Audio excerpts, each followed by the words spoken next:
Bismillahirrahmanirrahim. Alhamdulillahi rabbil alamin. Wassalatu wassalam ala al-mab'uthi rahmatan lil alamin. Nabiyyina wa habibina wa qudwatina Muhammad ibn Abdullah wa ala alihi wa sahbihi wa man sar ala nahjihi wahtada bihadihi wastanna bisunnati ila yaumiddin, amma ba'du.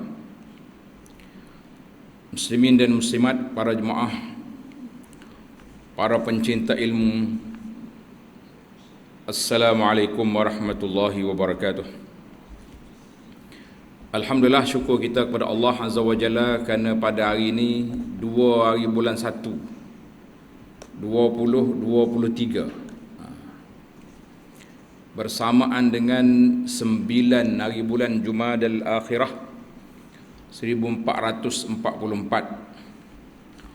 kita dapat meneruskan pengajian kita dalam kitab Bahrul Madhi jilid yang kedua.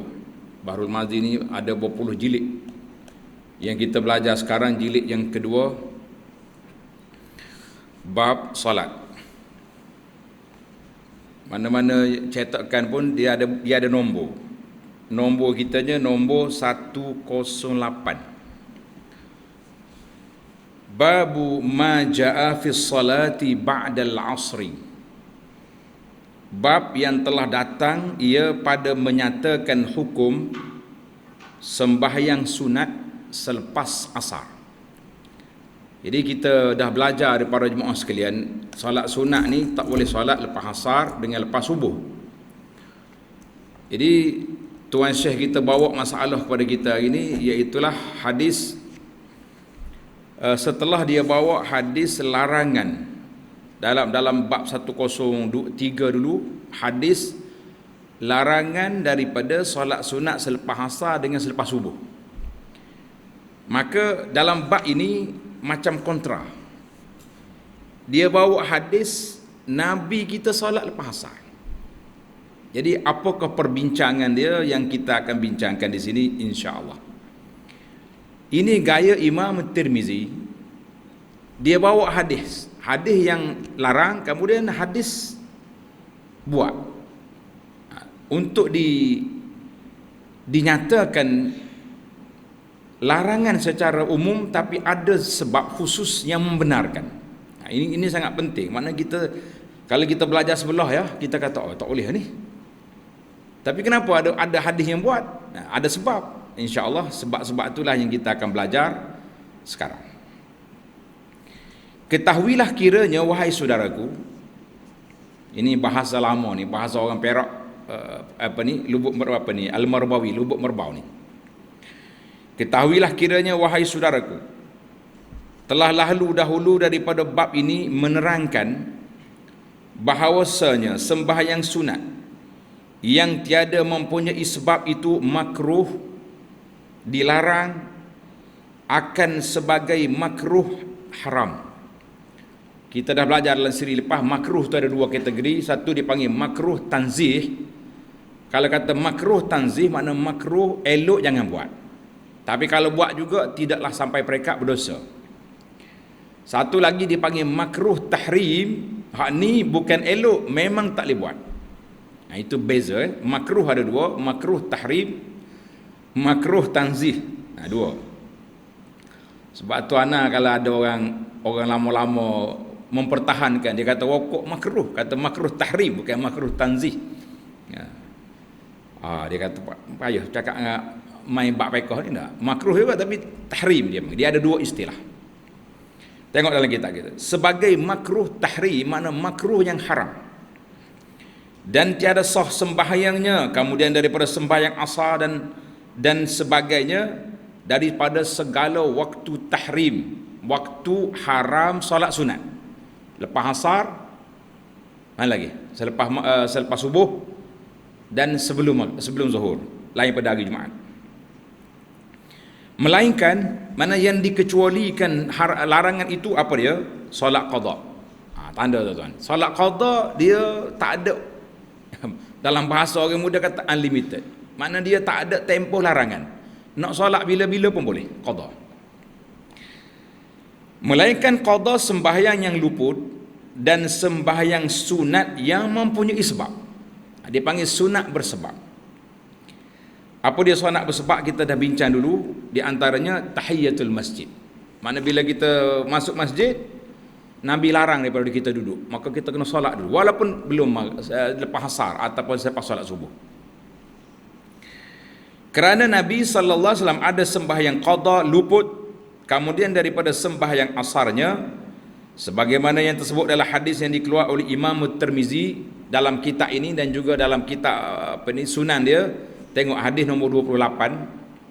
Ani bin Abbas radhiyallahu anhuma qala innama shalla an-nabiy sallallahu alaihi wasallam rak'ataini ba'da al-'asri li'annahu atahu malun fashaghalahu 'anil rak'ataini ba'da az-zuhri fasallahuma ba'da al-'asri. Maksud dianya, diriwayat daripada Ibnu Abbas katanya, dan hanya sanya telah sembahyang oleh Nabi sallallahu alaihi wasallam akan 2 rakaat, kemudian daripada sembahyang asar, Nabi solat sunat 2 rakaat lepas asar, kerana bahawasanya datang akan dia oleh harta. Dalam riwayat ni kata harta. Dalam riwayat Sahih Muslim dan juga Sahih Bukhari, lain dia punya versi. Dia kata datang akan dia oleh beberapa orang daripada kabilah Bani Abdul Qais. Bani Abdul Qais datang nak menerima Islam. Dengan Islam daripada kaum mereka itu, maka Nabi layan dia daripada lepas solat zuhur sampai ke asar. Jadi Nabi tak sempat nak solat ba'diyah zuhur. Tulis itu. Nabi tak sempat nak solat ba'diyah zuhur. Maka membimbang akan dia, mana membimbang itu mana sibuk Nabi duk layan wafdu Abdul Qais daripada sembahyang sunat 2 rakaat kemudian daripada zuhur. Nabi ini sallallahu alaihi wasallam dia istiqamah. Nabi dia istiqamah. Bila dia solat sunat ni, dia tak akan tinggal lagi sampai bila-bila. Itu dia panggil yang kita namakan solat sunat rawatib muakkadah. Solat sunat rawatib ada berapa jenis? 2 jenis. Satu rawatib yang muakkad, yang 12 rakaat tu. 2 sebelum subuh, 4 sebelum zuhur, 2 lepas zuhur, itu 2 lepas maghrib, 2 lepas isyak. Itu muakkad. Baik, maka Nabi SAW sembahyanglah ia akan keduanya qada, kemudian daripada sembahyang asar. Mana setakat itu banyak riwayat yang mengatakan itu riwayat yang sahih. Nabi kita qada lepas asar. Tapi ada tambahan di sini, thumma lam ya'ud lahuma. Lam ya'ud lahuma, letak, kalau boleh letak macam kurungan gitu, tanda. Kemudian tiadalah diulang buatnya lagi, bahkan berhenti tiada dibuatnya, sentiasa hanya sekali itu saja. Tulis riwayat tambahan ini para ulama mengatakan riwayat mungkar, mana riwayat yang tidak sahih. Sebab dia kontra dengan hadis-hadis yang sahih. Dia tak sebut pun Nabi kita sallallahu alaihi wasallam tidak lagi mengulangi selepas daripada itu. Baiklah. Kata Abu Isa, kalau kata Abu Isa tu dia lah tu, Imam Tirmizi, dia bahasa dia Abu Isa. Dan pada bab ini ada riwayat daripada Siti Aisyah. Ini versi Melayu. Arab tak akan panggil Siti tak ada. Kalau dia nak panggil pun dia panggil Sayyidah Aisyah mungkin. Tapi yang istilah rasmi gelaran kepada isteri Nabi, dia panggil Ummul Mukminin. Ummul Mukminin Aisyah. Jadi kita rasa kalau kita guna istilah Ummul Mukminin lebih elok, sebab itu jawatan rasmi. Macam kita lah isteri agung, orang panggil permaisuri. Nah, isteri raja. Tapi isteri Nabi dia panggil Ummul Mukminin. Daripada Ummul Mukminin Aisyah dan Ummu Salamah dan Maimunah. 3 isteri Nabi meriwayatkan bahawa baginda Nabi sallallahu alaihi wasallam salat sunat ba'dal asri. Dan juga daripada riwayat Abi Musa Al-Asy'ari, Kata Abu Isa lagi, bermula hadis ini, hadis Ibnu Abbas ini ialah hadisun hasan. Baik. Dan sungguhnya telah diriwayatkan oleh ketiadaan seorang, maknanya ramai. Maknanya bukan seorang riwayat, ramai meriwayatkan ketiadaan seorang daripada Nabi sallallahu alaihi wasallam bahawasanya sembahyang ia kemudian daripada asar 2 rakaat. Mana dia ganti ba'diyah zuhur tadi. Dan amalnya itu menyalahi barang yang diriwayatkan dia bahawasanya menegah ia daripada sembahyang sunat kemudian daripada asar sehingga lenyap matahari sehingga maghrib. Dalam bab yang lepas kita dah bincang, Nabi kita larang solat sunat lepas asar sampai maghrib. Tiba-tiba Nabi buat.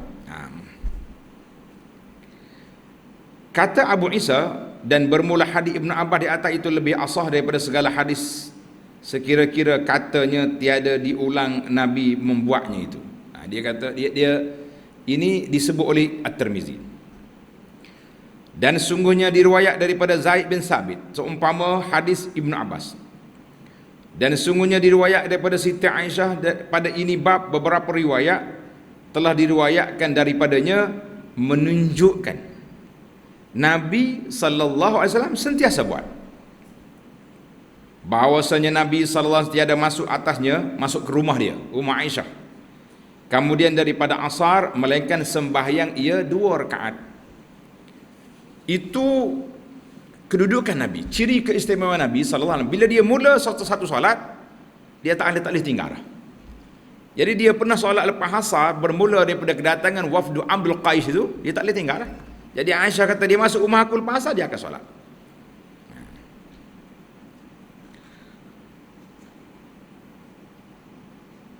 Dan diriwayatkan daripada Ummu Salamah dan daripada Nabi sallallahu alaihi wasallam bahawasanya menegak ia daripada sembahyang kemudian pada asar sehingga lenyap matahari dan kemudian daripada sembahyang subuh sehingga terbit matahari, melainkan barang yang dikecualikannya. Jadi jelaslah hadis secara umumnya larangan solat sunat selepas solat subuh sehingga naik matahari, sehingga waktu duha, waktu melepasi waktu syuruk 15 minit itu, dan selepas solat asar sehingga terbenam matahari. Kecuali, tengok pengecualian yang pertama itu apa dia? Melainkan barang yang dikecualikan daripada larangan, daripada yang demikian itu seumpama sembahyang di Mekah. Solat di Mekah adakah waktu larangan? Ataupun Mekah open, tak ada waktu larangan.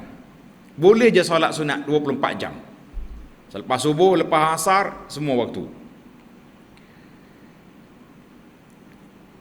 Hingga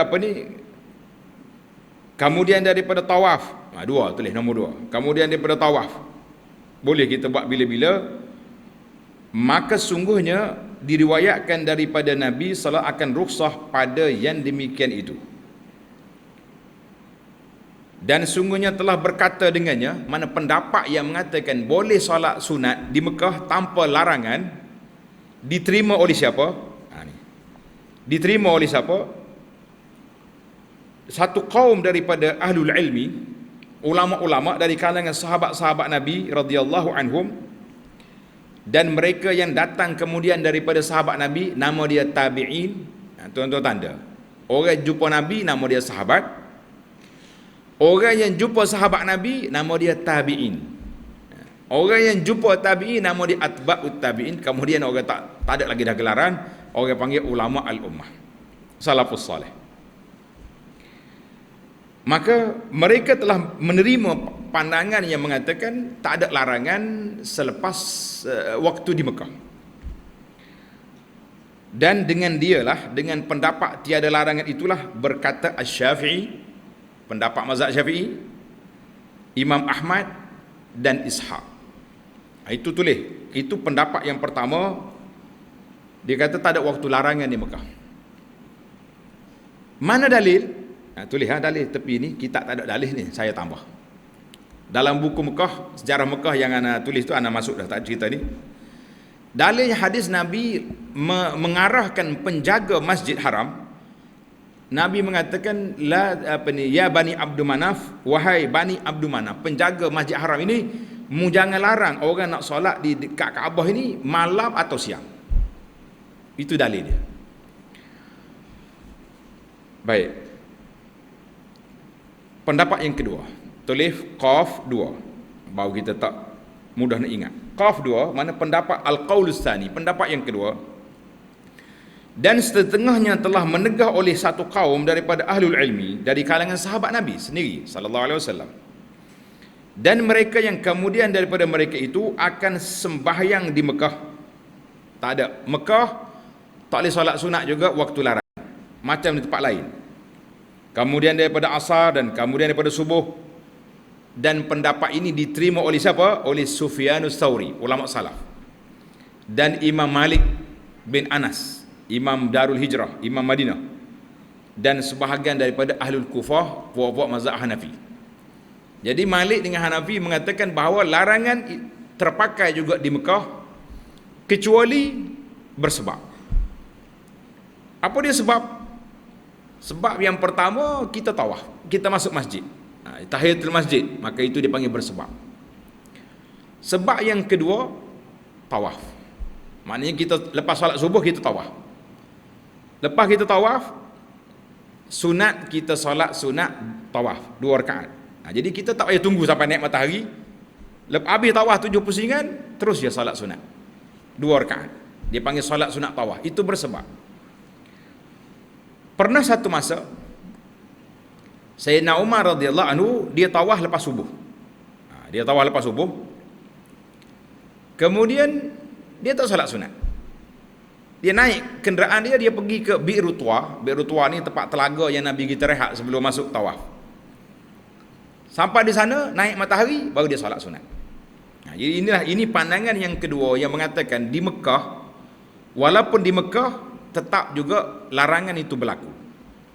Adapun hadis tadi, hadis yang Nabi kata Bani Abdul Manaf, mu jangan larang orang nak tawaf di rumah ini, itu Nabi kita larang orang tawaf. Dan kalau lepas tawaf nak solat sunat boleh. Maka timbullah 2 pandangan di sini. Jadi mesti para jemaah akan tanya, habis kita apa solusi untuk kita, nak buat ke tak nak buat? Jadi anak kata perkara itu khilaf. Ada ulama kata boleh, ada kata tak boleh. Jadi kita ambil jalan tengah. Maknanya kalau kita tawaf, selepas tawaf walaupun lepas asar, kita solatlah sunat. Nabi benarkan tawaf, boleh kita solat sunat. Habis kalau kita tak tawaf nak solat saja, kita kata kita ambil pandangan yang sederhana. Banyak lagi amalan lain yang kita boleh buat, seperti baca Quran, zikir waktu pagi, zikir waktu petang. Banyak lagi perkara yang kita boleh buat, kita buat. Habis waktu nak solat, nanti lepas maghrib solatlah sampai ke isya, boleh je. Masuk waktu duha boleh solat je sampai ke dekat zuhur. Jadi kita kata ada khilaf dan kita lebih ambil jalan pendekatan yang tidak bertembur dengan khilaf. Wallahu a'lam. Oh, saya nak solat juga, kata dipersilakan, ikut pandangan ulama yang membenarkan.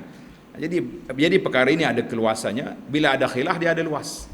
Kalau tak khilaf sempit, satu lorong je. Wallahu a'lam. Itu kalau tanyalah, setengah jemaah haji tanya, pandangan ustaz macam mana? Saya kata mana saya ada pandangan, tapi cara kita nak mentaufik di antara 2 pandangan yang boleh dengan tak boleh, kita kata kita ambil jalan pertengahan. Oh, saya nak qada tak ada waktu larangan. Tadi dia kata solat dalam waktu larangan yang tidak dibenarkan itu, iaitulah yang dibenarkan pada waktu larangan ini solat qada. Solat qada tak ada waktu larangan.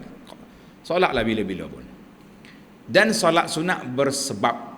Di antara solat sunat bersebab tahiyatul masjid dan solat wudu. Maknanya lepas kita ambil wudu, kita solat sunat al-wudu. Wallahu a'lam. Baiklah, kita berpindah kepada masalah 109. Sembahyang sunat mempunyai sebab dalam waktu karahah dan dalilnya. Kita tahu dah kan, salat sunat bersebab tadi.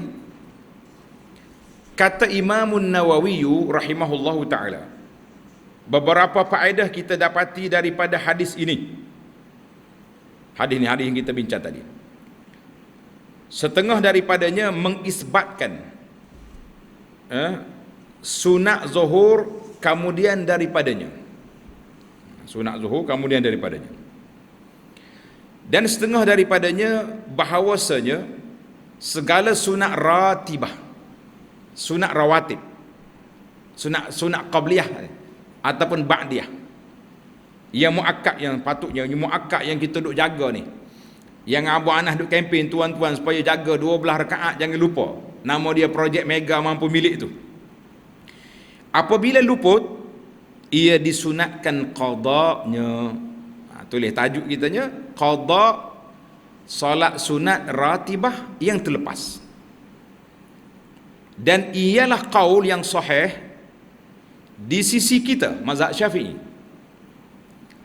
Dan setengah daripadanya bahawasanya sembahyang yang tiada baginya sebab, tiada makruh disembahyangkan dalam waktu tegahnya, dan hanya sahaja yang dimakruhkan ialah yang tiada mempunyai sebab.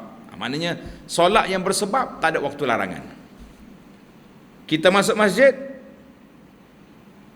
bertembung di antara larangan dan arahan. Nabi SAW berkata, "Idza dakhala ahadukumul masjida," apabila seorang kamu masuk masjid, jangan duduk sehingga dia solat 2 rakaat. Dalam hadis tadi, Nabi kata tak boleh solat sunat lepas mai subuh. Bertembung tak bertembung di antara larangan dengan arahan. Bertembung, maka oleh kerana bertembung, ulama meletakkan kategori arahan tadi bersebab. Sebab masuk masjid, boleh solat sunat. Jadi kita solat lah. Berasa nak solat 10 rakaat hari ni, pagi ni, boleh tak? Boleh. Solat 2 rakaat, keluar, pusing masuk pula tahiyatul masjid pula 2 rakaat. Boleh 5 kali pusing 10 rakaat boleh. Tapi jangan main cikucak gitulah dah kita. Kecuali batal wuduk sungguh. Tengah ni kita duk etika nak tunggu duha tu batal wuduk. Pergi keluar lagi ambil. Masuk pula solat. Boleh. Kalau keluar saja pun boleh. Yang pentingnya itu di antara bertembur dengan arahan dan larangan. Maka boleh. Itu boleh kita buat.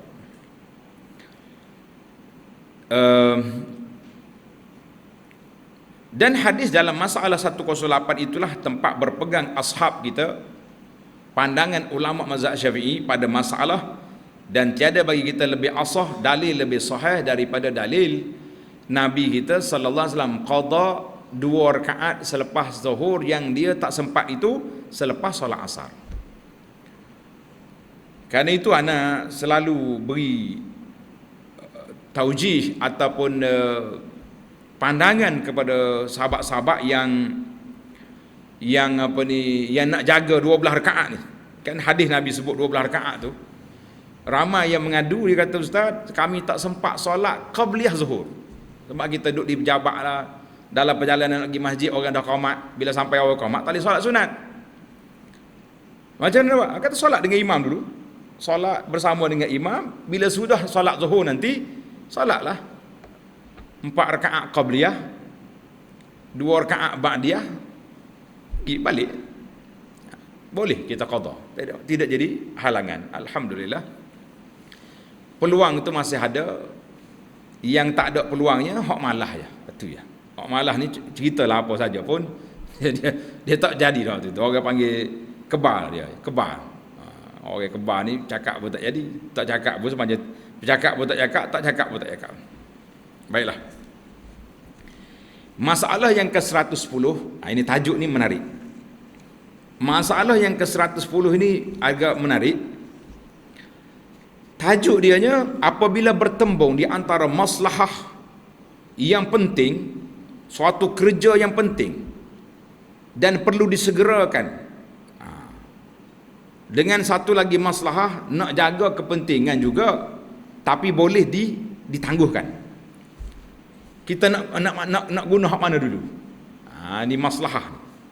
Ini kaedah.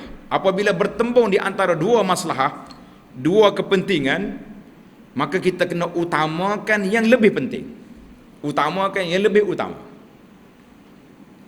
Kata Tuan Syekh, wahai saudaraku, masalah bertentang maslahah-maslahah dengan kerja muhim. Muhim itu penting, tulis. Manakah diperbuat dahulu? Kita kena buat mana dulu? Wahai saudaraku, pada hadis dalam masalah 108 ini, bukankah Nabi SAW yang didatangi oleh wafdu Abdul Qais mendahulukan perkara harta atau perkara kedatangan delegasi Abdul Qais dan ditinggalkan, yakni dikemudiankan sembahyang sunat zuhurnya hingga jatuh di qadanya kemudian daripada asar? Maka itulah misal, contoh bertentang segala maslahah dengan perkara yang muhim. Nabi pun tak tahu dia orang nak cakap sampai asar mungkin. Kalau tidak, boleh je Nabi solat ba'diyah zuhur dulu. Lepas ba'diyah zuhur layan dia orang tu. Tapi oleh kerana penting sangat dia orang ni, dia pun tidak tahu lagi mungkin selepas solat zuhur ni Nabi nak solat ba'diyah. Mungkin lepas solat Nabi, mereka terus pergi menghadap Rasulullah sallallahu alaihi wasallam, Nabi layan sehingga ke asar. Kata Imam Nawawi rahimahullahu taala, bahawasanya apabila bertentang dan berlawanan maslahah dengan perkara muhim, perkara penting, didahulukan mengerjakannya dengan yang lebih muhimnya. Kita ambil yang lebih penting. Kerana bahawasanya memulai Nabi sallallahu alaihi wasallam dengan bercakap dengan orang-orang datang daripada Bani Abdul Qais itu pada Islam kaum dan meninggalkan sunat zuhur sehingga luput daripada waktunya disebabkan berbimbang, sibuk dengan menunjuk mereka, mengajar mereka dan memberi nasihatnya dan kaumnya kepada Islam itu lebih penting. Jadi kita boleh belajar banyaklah. Kalau kita nak duduk bawah ni, di bawah kaedah ni saja berapa benda boleh buat. Contohnya kita sekarang ni nak solat, tapi depan kita tu air tengah naik banjir. Nak pergi selamat orang nak tenggelam dulu ke kita solat dulu? Kalau kita tak pergi ambil orang tu, mati lemah dia. Nyawa dia satu ya, ke nyawa banyak? Satu. Solat ni kalau sekiranya tak sempat, kita boleh jamak takhir ataupun boleh qada, mana ada peluang. Jadi kita pergi selamat orang tu dulu. Selamat orang dulu, barulah kita pergi solat. Itu dia panggil, kita boleh buat apa saja pun, contoh-contoh yang semasa yang kita boleh ambil. Contoh nak menyelamatkan yang lebih utama dengan yang ialah solat lebih utama, tetapi ruang tu lebih luas dengan menyelamatkan nyawa orang yang ada satu nyawa saja. Itu kaedah. Apa saja pun kita kena letak situlah. Wallahu a'lam. Ini kalau kita nak belajar ilmu tentang kaedah-kaedah ini, ada sebuah kitab yang menarik, tuan-tuan beli. Kitab dia, nama dia Al-Ashbah wan Nazair. Al-Ashbah wan Nazair yang masyhur ditulis oleh Imam Suyuti. Dan ulama semasa dia tulis kitab nama dia Qawaid Fiqhiyah. Al-Qawaid Al-Fiqhiyah. Carilah mana-mana kedai pun, kita akan jumpa kaedah-kaedah dan dibawanya contoh-contoh semasa yang boleh kita bincang tentang tajuk yang dibawa oleh Imam Nawawi ketika mensyarahkan hadis wafdu Abdul Qais. Ini istimbak para ulama ni tajam. Kalau kita betul-betul belajar, kita juga akan mempunyai kefahaman yang tajam tentang masalah maslahah dan mafsadah. Baiklah, kita berpindah kepada tajuk satu lagi. Babu ma ja'a fi salati qabla al-maghribi. Bab 111, bab yang telah datang ia pada menyatakan sembahyang sunat dahulu daripada maghrib. Sunat qabliyah maghrib. Tulis tajuk tepi. Hukum solat sunat qabliyah maghrib. Kalau tuan-tuan baca dalam projek mega hadis Ummu Habibah tu, tak ada dalam qabla maghrib, tak sebut. Maka ada ke tak ada? Ha. Ketahuilah kiranya wahai saudaraku, ada pula sembahyang sunat antara bang dan iqamat, sembahyang maghrib. Maka itulah dinamakan sembahyang qabliyah dahulu daripada maghrib. Maksudnya sunat qabliyah maghrib ni ada ke tak ada? Maka sembahyang ini ada khilaf ulama padanya. Kata setengah ulama sunat, lepas azan kita solat. Dan kata setengah tiada sembahyang dahulu daripada maghrib. Tak ada. Lepas azan qamat. Dan hadis yang dikeluar oleh Imam Tirmizi ni, hadis 29 ke 39? 29 dah. Hadis yang ke ini setengah daripada hadis yang menunjukkan dituntut buat. Maknanya elok kita buat. Maka hadisnya demikian bunyinya. Bunyi dia. Tengok hadis 29. An Abdullah bin Mughaffal radhiyallahu anhu anin Nabi sallallahu alaihi wasallam qala baina kulli adhanaini salatun liman syaa. Diriwayatkan daripada Abdullah bin Mughaffal daripada Nabi sallallahu alaihi wasallam sabdanya, antara tiap-tiap dua bang, apa dia dua bang, azan dan iqamat. Orang Arab ni dia suka kembar. Antara azan dengan iqamat itu satu sembahyang bagi sesiapa-siapa yang berkendak akan dia.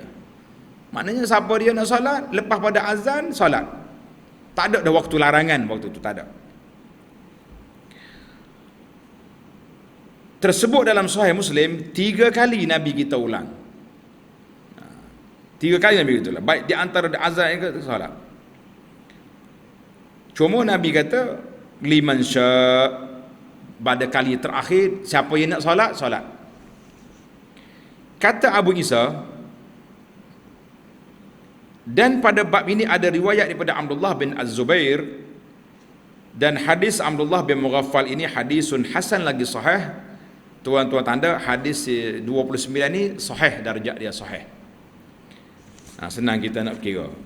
Kita orang awam ni kalau wayak duk main kalau-kalau payah. Cakap hadis sahih lalu insya-Allah selesai masalah. Baik, masalah yang ke-112. Masalah sembahyang sunat dahulu daripada maghrib dan hukumnya. Kata Abu Isa Tirmizi, dan sungguhnya telah bersalah-salahan sahabat Nabi radhiyallahu anhum, makna para sahabat radhiyallahu anhum berselisih pandangan pada hukum sembahyang sunat qabliyah dahulu daripada sembahyang maghrib. Tuan-tuan kena ingat, qabliyah ni maknanya selepas azan, bukan semaya belum azan maghrib. Itu waktu larangan keras, jangan buat.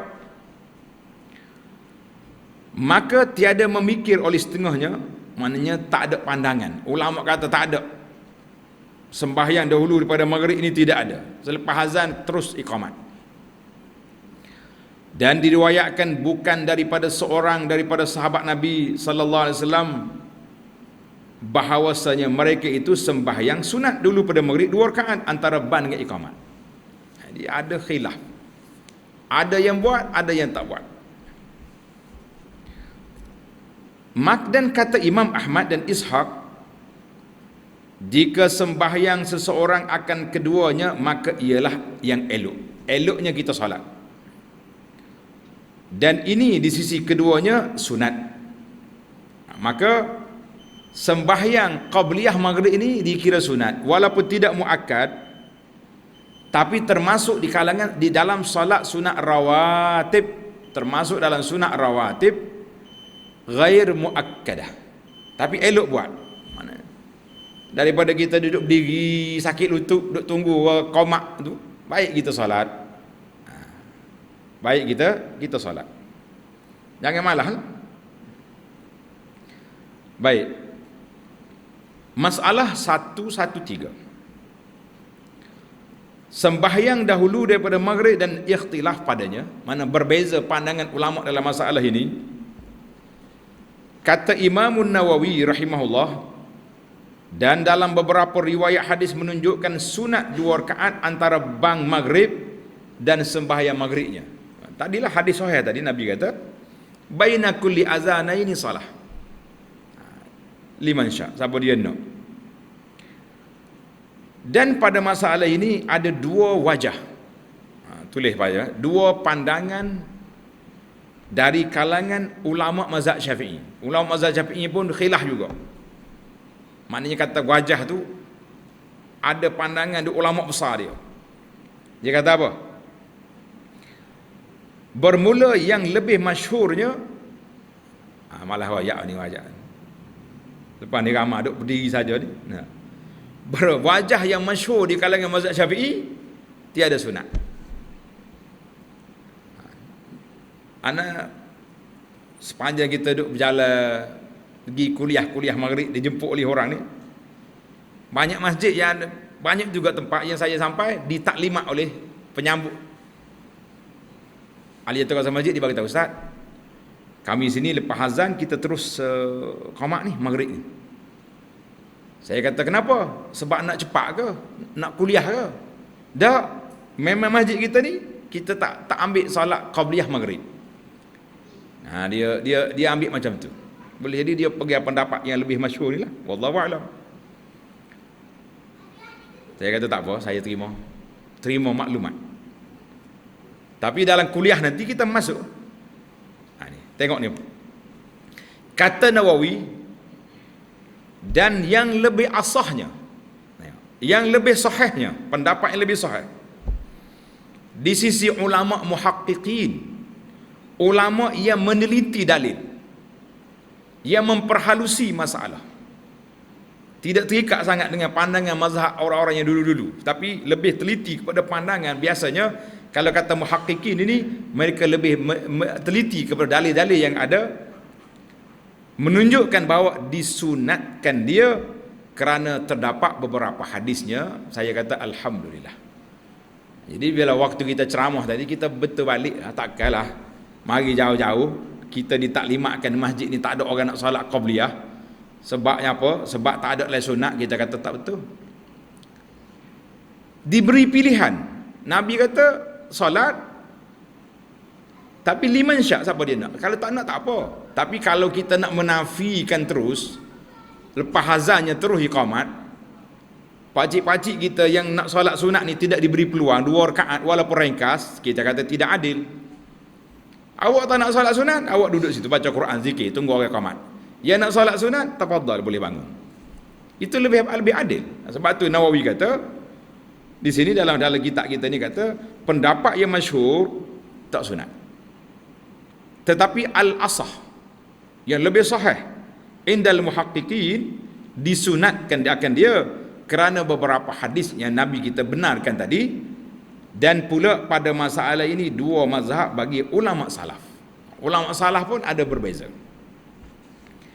Maka telah mensunatkan akan keduanya, menganggapkan qabliyah maghrib ini sunat oleh satu jamaah daripada sahabat Nabi dan tabi'in, dan daripada yang mutaakhirin, iaitu Imam Ahmad dan juga Ishaq bin Rahawai. Jadi ada sandaran. Dan tiada mensunat keduanya oleh Sayyidina Abu Bakar dan Umar dan Uthman dan Ali dan lain-lain daripada sahabat yang lebih besar. Dia kata tak sunat. Dan diterima oleh Imam Malik dan kebanyakan fuqaha mengatakan tidak sunat. Yang ketiga ni berat sikit. Tulis nombor 3. Dan kata Syekh Ibrahim An-Nakhai mengatakan solat qabliyah maghrib bid'ah. Perhati sikit. Dan hujah mereka ini bahawasanya mensunatkan itu membawa kepada takhirkan maghrib. Dia kata kalau kita kata sunat, jadi lewat maya salat maghrib daripada awal waktunya sedikit. Dan kerana kata setengah mereka itu pada jawab segala hadis yang menunjukkan sunat sembahyang itu, bahawa hadis itu mansuh. Jauh sangatlah jarak tu. Jadi kata Imamun Nawawi, tulis itu. Kata Imamun Nawawi, dan yang mukhtarnya, yang terpilihnya dari kalangan tiga pandangan itu, yang kata sunat, yang kata tak sunat, yang kata bid'ah itu, yang kita nak pilihnya sunat, walaupun tidak muakkad, mendapat pahala dan menambahkan aset banyaknya sujud kita kepada Allah Azza wa Jalla kerana beberapa hadis yang sahih. Kita kata alhamdulillah. Jadi terpulanglah, tuan-tuan nak solat silakan, tak nak solat tak usah duduk bising-bising. Tapi ingat, beri peluang kepada orang nak solat. Jangan sampai peringkat kita tukar dia punya waktu, kan ada dekat dinding kita tu. Maghrib je tak ada, azan terus iqamah lah. Bagi peluang walaupun 3 minit untuk orang yang bersedia untuk solat qabliyah maghrib, kerana ada hadis yang membenarkannya. Kita kata itulah pendapat yang adil, yang lebih tenang kepada dua-dua pihak. Tapi jangan lama sangat.